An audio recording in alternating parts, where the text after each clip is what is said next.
Donald Trump should not be allowed on the ballot. Section 3 of the 14th Amendment prohibits anyone who has held public office and taken an oath to protect the Constitution from holding office again if they, quote, have engaged in insurrection against the United States. This key provision was enacted after the Civil War to prevent those who rose up against our democracy from ever being allowed to hold office again. This applies to Donald Trump. He cannot again be entrusted with public office. He led an insurrection. He refused to concede the results of the 2020 election, claiming it was stolen.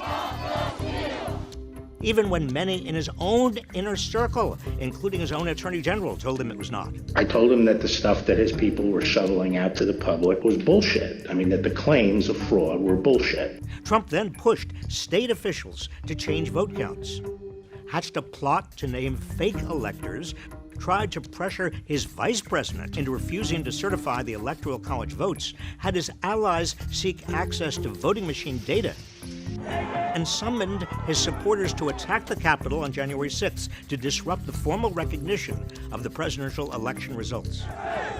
We fight. We fight like hell. And if you don't fight like hell, you're not going to have a country anymore. And then he waited hours, reportedly watching the violence on TV before telling his supporters to go home, despite pleas from his staff, Republican lawmakers, and even Fox News. If this is not the behavior of an insurrectionist, I don't know what is. Can there be any doubt that Trump will again try to do whatever it takes to regain power, even if it's illegal and unconstitutional? If anything, given all the MAGA election deniers in Congress and in the states, Trump is even less constrained than he was in 2020, and more power hungry. In 2016, I declared, I am your voice. Today I add, I am your warrior, I am your justice. And for those who have been wronged and betrayed, I am your retribution. Trump could face criminal charges for inciting an insurrection, but that's not necessary to bar him from the ballot. Secretaries of State and other election officials across the country have the power to determine whether candidates meet the qualifications for office. They have a constitutional duty to keep Trump off the ballot, based on the clear text of the U.S. Constitution. Now, some might argue that voters should be able to decide for themselves whether candidates are fit for office, even if they're dangerous.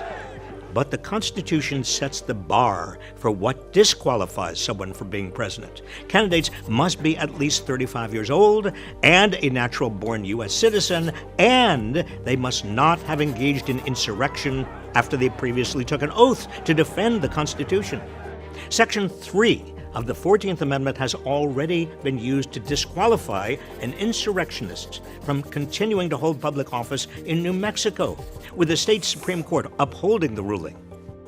This is not about partisanship. If a Democrat attempts to overthrow the government, they should not be allowed on ballots either. Election officials must keep Donald Trump off the ballot in 2024. Democracy cannot survive if insurrectionists hold power in our government. So please, visit the link below to do your part, keeping Donald Trump off the ballot in 2024.